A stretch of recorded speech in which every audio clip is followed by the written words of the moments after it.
Pop channel-ი წარმოგიდგენთ. ეპიზოდი 1. კოსმოსი, პლანეტები. მზის, მთვარისა და ვარსკვლავების გარდა, კოსმოსში პლანეტებიცაა. კოსმოსი ის სამყაროა, რომელშიც არის ყველაფერი, ციური სხეულებიც და პლანეტებიც, მათ შორის დედამიწაც. კოსმოსი სივრცეა, რომელიც არასოდეს სრულდება. პლანეტებიც კოსმოსის მობინადრეები არიან. პლანეტა ქართულად იცით რას ნიშნავს? მოხეტიალეს.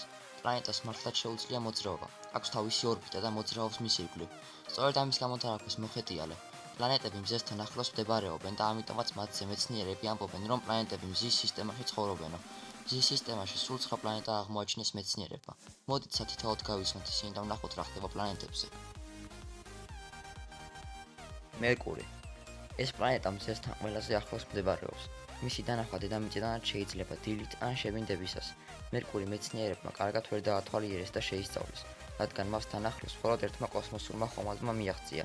მათ ჩამოიტანეს დედამიწაზე ამბავი, რომ მერკურის ზედაპირზე არის დიდი ღრმულები და ფიქრობენ, რომ ისინი მეტეორების დაცემის გამო გაჩნდა. თურმე მერკური ძალიან გავს მთვარეს და სწრაფად მოძრაობს. პლანეტაზე არ არის წყალი, იქ არ იცის. მერკურზე დღისით ძალიან ცხელა და ღამით კი ყველაფერი იყინება, ამიტომ მასზე სიცოცხლეც არაა. ვენერას, რაც არ უნდა სასაცილოდ ჟღერდეს, დედამიწის დაიკოს ეძახიან, იმის გამო რომ ის ძალიან გავს დედამიწას. ვენერა დედამიწას სხვა პლანეტებზე მეტად უახლოვდება ხოლმე მოძრაობის დროს. მერკურისგან განსხვავებით, ვენერა სულ ცხელია და მასზე ყოველთვის ქარიქრის. რამდენიმე კოსმოსური ხომალდი მიუახლოვდა ვენერას იმისათვის, რომ კარგად დაეთვალიერებინათ იგი, მაგრამ მალევე მოშორდნენ. ერთი კოსმოსური ხომალდი დაიწვა კიდეც ვენერას დიდი სიმხურვალის გამო.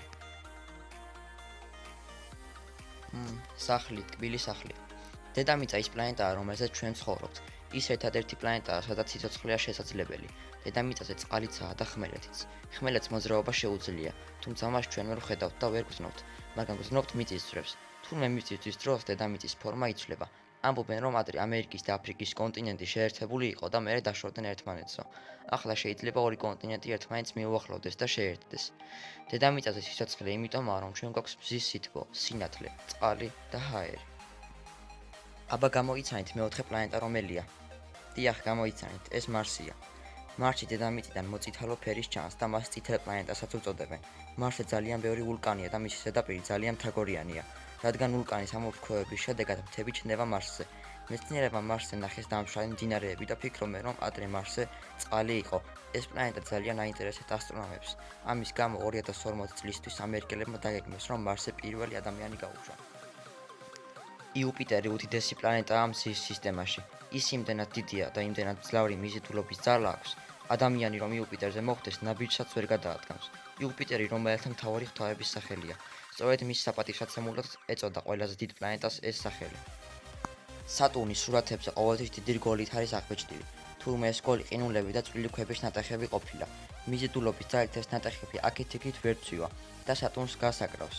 სატურნს თანამგზავრები წავს. მარტო არ მოძრაობს თავისი ორბიტის გარშემო. ყველა პლანეტაზე მეტი თანამგზავრი მას წავს, სულ 53. ერთი თანამგზავრი იმხელაა, რომ პლანეტა მერკურს უტოლდება, მაგრამ ვინ იცის, იქნებ მეტი ყავს და ჩვენ ტექნოლოგიებს ჯერ არ შეუძლია მათი აღმოჩენა. ურანს გაზის გიგანტსაც უწოდებენ, რადგან მისი ძირითადი შემადგენლობა აირია. იგი საკმაოდ დიდი ზომისაა და მზის სისტემაში გიგანტი პლანეტების რიგშია. ისევე როგორც ნეპტუნს, ურანსაც არ ვიცნობთ კარგად, თუმცა ამ პლანეტაზე კოსმოსური ხომალდის გაგზავნა ჯერ დაგეგმილიც არ არის. ნეპტუნი მოლურჯე ფერის პლანეტაა. დედამიწიდან საკმაოდ მოშორებულია. ნეპტუნი ცივი პლანეტაა. მასზე არც სინათლეა და არც სითბო. ნეპტუნი მეცნიერებმა კარგად ვერ შეისწავლეს. მის ახლოს მხოლოდ ერთმა კოსმოსურმა ხომალდმა ვოიაჟერ 2 ჩაიფრინა, თუმცა დაგეგმილია ნეპტუნზე სხვა ხომალდების გაგზავნაც. პლუტონი იგივე პლუტო, მე-9 პლანეტად ითვლება, მაგრამ 2006 წლის შემდეგ იგი ამოიღეს პლანეტების რიცხვიდან. ადრე პლუტონი უფრო დიდი ეგონათ, მაგრამ დაკვირვებების შემდეგ აღმოჩნდა, რომ პლუტონი პატარაა. მას ჯუჯა პლანეტაც კი უწოდეს და მზის სისტემის პლანეტებს აღარ მიეკუთვნებენ. ახლა მხოლოდ ჯუჯა პლანეტების ჯგუფს ეკუთვნის. პლუტონი ყველაზე გვიან აღმოაჩინეს 1920 წელს და მას უცნაური პლანეტაც კი დაარქვეს. სხვა პლანეტებისგან განსხვავებით, პლუტონი მხოლოდ თავის ორბიტაზე არ მოძრაობდა. დანარჩენი პლანეტების ორბიტაზე ხვდებოდა ხოლმე, ამიტომ იგი განსხვავებული და უცნაური პლანეტაა. ახლა კი შევაჯამოთ. პლანეტები ძალიან საინტერესო ციური სხეულებია. ისინი ბოლომდე შესწავლილი არაა. ინფორმაციის მოპოვებაც ძალიან რთულია. რადგან ზოგიერთ პლანეტასთან ახლოს მისვლასაც კი ვერ ახერხებენ მეცნიერები. პლანეტებს დედამიწიდან ათაკვირდებიან და სწავლობენ, იმისათვის რომ ჩვენ უფრო მეტი ვიცოდეთ მათ შესახებ. გონი პირველი ვიდეოსთვის ცუდი არ იყო. გთხოვთ გამოიწეროთ ჩემი არხი, მოიწონოთ ვიდეო და დააფიქსიროთ თქვენი აზრი კომენტარის სახით. გმადლობთ ყურადღებისთვის.